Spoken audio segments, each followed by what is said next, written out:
Okay, welcome back on the Piracy Watch. Joining me this morning is the Executive Director, Malu Jacob from the National Commission for Culture and the Arts, Senior Associate Attorney Trey Ortiguera from Accra Law Offices, and the President of the Internet Society of the Philippines, Mr. Randall Lozano. Ayan, we were talking about, well, cashing in and eliminating the notion of the starving artist. As Attorney Trey Ortiguera was discussing, this incentive... Yes, copyright gives an author or an artist an incentive to create, and by creating, he is contributing to the general welfare of society. But by creating also, we all have a role to play. The government has to grant the protection. Well, the citizenry has the responsibility of respecting that intellectual property. And of course, we have the duty to buy the original. Otherwise, the creator will go into other more lucrative careers, office desks, and sabi nga po ni Mitch Valdez last year, magiging accountant silang lahat if it is not profitable for them to be an artist. Ayan, and what a pity. On the line is Mr. Mang Hernan. So, Mang Hernan, good morning. Good morning. Good morning po. Yeah, about arts and culture. Agriculture, yes. I'm confused. I know I'm 76 years old. What culture are we talking about? Filipino culture? What arts? Okay. Are our movies arts, reflection of our culture? I'm lost. Okay, so... Is entertainment in the TV and the radio or whatever is a reflection of our culture? I cannot understand. Okay, so what is it? What do we mean here in the program by culture? Okay, does that include movie industry, the TV industry, the arts industry, what we see on TV on a daily basis, or what does that encompass? So that's a question. My question is, are they this entertainment, movies, etc., and artistic activities of our people reflects good or bad culture that we have now? Because I cannot see the future of our country as far as culture is concerned. Our culture is getting worse and worse. That's the word I can that's say a very now. that's the most kind way of putting it. Okay, so we have here the Executive Director of the National Commission for Culture and the Arts to address precisely Mang Hernan's question. For him, Filipino culture is getting worse and worse. So why are we here on Piracy Watch promoting the protection of Filipino artists? So what do you think, Ms. Malhakab? Mang Hernan. Yes, I would like to invite you to our events and programs in the provinces. We go as far as Balut Islands, Sarangani, and Tawi-Tawi, etc. And if you witness the culture, the traditional culture that emanates from them, you will be so proud of your country. We are, even if we are impoverished politically maybe or economically, we are very proud to say that we are one of the richest countries in the world because of our multiculturalism. Yung kultura, yung iba't ibang kultura galing sa Mindanao, galing sa Visayas, sa Luzon, ay talagang iyong maipagmamalaki. Sumama ka sa amin para makita mo yon. Siguro ang nanonood ka lang ng TV. At ngayon, hindi ba maraming kang lumalabas sa TV? But we are even taking to task television. You know, we are asking television to stop, to try to really do something in promoting the genuine Filipino culture and to maybe go beyond the mediocrity and the senselessness that is happening in television right now. Because television is a very strong force. The media can make or break a country, and it can help us, cultural workers, really put forward our true culture. Because for us, culture is the umbrella that bleeds, that gives direction to the socio-political and economic development of the country. And if together, we really bring to the fore the richness of our country, which is in culture and the arts, then we will emerge as a developed and a country that we can all be truly proud of. In other words, Mang Hernan, culture is not just what we see on mainstream TV, although that's, as we say, mainstream, no? So, masa po. There is still, there is no lack of culture, of high-quality culture na may pagmamalaki. It's all around us. We just have to look for it more, I guess. For example, we have two of the world masterpieces, UNESCO world masterpieces, can be found in the country. This is the Hudhud, the epic of the Cordillera, and the Darangen of Mindanao.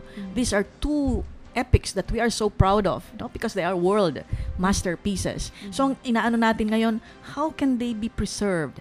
How can they be passed on to the next generation? Because these are really, stories in poetry by our people who never even went to school, but they wrote in poetry. Isn't that wonderful? Yes. And I'm not even speaking of the, yung mga UNESCO sites, na from the rice terraces to Palawan and then in Mindanao, yon. So I would like the Filipinos to join yung tourism ngayon, kasi ano na ngayon yung cultural tourism, at pumunta sa iba't ibang mga lugar sa ating bansa at para makita nila ang ganda, at ang kahulugan ng ating kultura at arte. We have to make an effort really to like for example, I mean, how many of us have read the Hudhud and the Darangan, Right, diba? It's not popular in the sense that people in the streets read it or are aware of it. These are things that we have to look for. And I'm not even just talking of the past, of the present.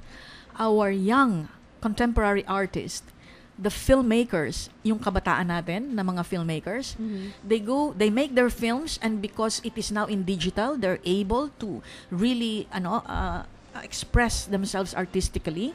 And when they go out of the country, this is a phenomenon now in the 21st century. They win all the prizes from Venice, from the Venice Film Festival to Nantes and in France, and in the US. So now ang haba ng award winners natin na very young filmmakers. Pero kulang ng awareness po dito. Tapos, we have to promote if you go them. to pop music, di ba?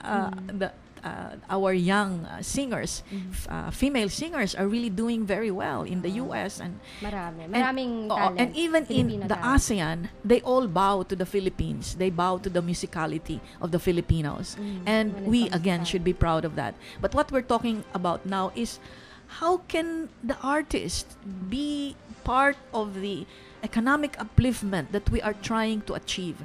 And here, as you can see, the intellectual property rights is one route of going about it. Yes, one route of going about it. Definitely, there is no lack of culture. We just have to mainstream it, and we have to instill that awareness. We have to look for it, and we have to appreciate it ourselves right here in our homeland.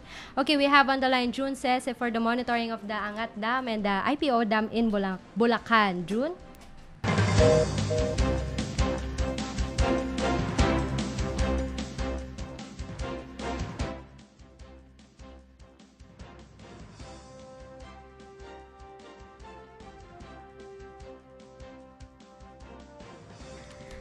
Okay, welcome back on the Piracy Watch. You're still with me, Attorney Sarah Sugitan, and would like to thank Mang Hernan for joining in the conversation this morning with the Executive Director of the NCCA, Ms. Maluha Cobb, Attorney Trey Ortiguera, Senior Associate of Accra Law Offices, and Mr. Randall Lozano of the Internet Society of the Philippines to comment on Filipino culture. Why are we still promoting it? Is it worth it to promote it and to cash in on Filipino culture, especially since ang mainstream na nakikita po natin doesn't seem to be worthy of praise. Yeah, to put it mildly, as our Mang Hernan pointed out to us. Ayan po. So next Tuesday, we're going to celebrate the World Intellectual Property Day. It's April 26. Check out www.ipophil.gov.ph. That's ipophil.gov.ph for our activities. Ayan po. So I'd like to also acknowledge the help of the Intellectual Property Office of the Philippines, the World Intellectual Property Organization, and David Salon. Ayan. So to end this program, we'll have Ms. Maluha Cobb first. Yeah, I would like to address Mang Hernan pa rin, no? I think he will be very happy that while we bask in the richness of our arts and culture, the NCCA is also looking and investigating into the possibility of looking at the cultural dimension of our social problems, our culture of corruption, our culture of discrimination, and our culture of violence. We're looking at that and how we as cultural workers and artists can address that. because it is only by addressing them that we can help in the upliftment of the country. It is not the economists, it is not the politicians who will address the cultural dimension. It is us, the cultural workers and artists, and we are in the process of doing that. Yeah, and thank you very much, Ms. Maluha Cobb. Incidentally, our three guests this morning will also join me on intellectual property over GNN, broadcast on Destiny Cable every Friday nights at 7 p.m. That's happening. We're going to tape it this afternoon, but we're going to show it on Friday over GNN, Destiny Cable. So, Mr. Randall Lozano, any messages to our viewers when it comes to promotion and protection of intellectual property over the internet? Well, when it comes to internet right now, because we're living in a world without boundaries, so that's why maybe the culture have changed, no, from the past to the present. But if you are going to post in any material over the internet, make sure that you have to have a caption that is a privately owned material and cannot be posted or reposted or reproduced without any agreement from the owner of the material. And I would like to invite everyone to become member of ISOC, the Internet Society. Just go to wawawa.isoc.org and register and choose the Philippine chapter. It's for free. Okay, it's an international organization dedicated especially to the interests of internet users. So we have them in the Philippines. It's wawawa.isoc.ph. Okay, and we're also going to ask Attorney Trey Ortiguera to invite everyone who's interested in a Masters of Law program on intellectual property. So, Attorney Ortiguera. Yes, we were talking about educating the artists. So, while IP is a kind of complex subject that even most lawyers have difficulty understanding, that is why I would like to inform and invite the lawyers, tell them that the Ateneo Law School is now offering a Masters of Law program in IP. It's starting this semester. So I'm inviting them, if they want to be IP practitioners, this is a good opportunity for them to begin with. Yes, Attorney Trey Ortiguera is one of the professors of this very elite and new program, the LLM, or the Masters of Law, Masters in Law. Masters of Law. Masters of Law in Intellectual Property is offered by the Ateneo Law School in conjunction and partnership with the Intellectual Property Office of the Philippines. All right, thank you very much, Attorney Ortiguera, Ms. Maluha Cobb, and Mr. Randall Lozano for joining us this morning. More of your intellectual property rights when we celebrate World Intellectual Property Day next Tuesday, April 26th, right here on DZRJ 810 AM, the voice of the Philippines. You have been listening to Piracy Watch with attorney Sarah Jane Sugitan. Piracy Watch, an exclusive presentation of DZRJ 810 AM, the voice of the Philippines.